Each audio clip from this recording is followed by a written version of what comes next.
ကဲမကလာတီအများကြီးပဲနော်အရမ်းမိုက်တယ်အဲ့ AI လားတကယ်အစ်စ်မှန်လားတော့မသိပါဘူးအပြင်မှာတကယ်အစ်စ်မှန်တော့ကျမကတော့တခါမှမမြင်ဘူးပါဘူးရှင်ကျမတငယ်ချင်းကတော့ပြောပါတယ်အဲ့ဒါကြီးကတကယ်ရှိပါတယ်တဲ့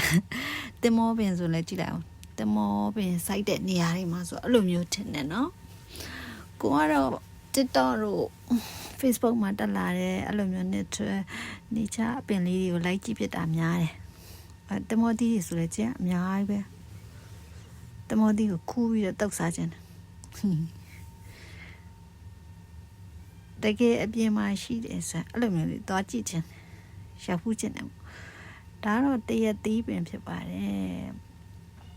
တရက်သီးအရင်လာနော်အဲ့တရက်သီးအများကြီးပဲသီးနေပြီးတော့အရင်မိုက်ကြိုက်ပါတယ်ကိုကတော့ကြိုက်ပါတယ်ကွယ်အရင်လာ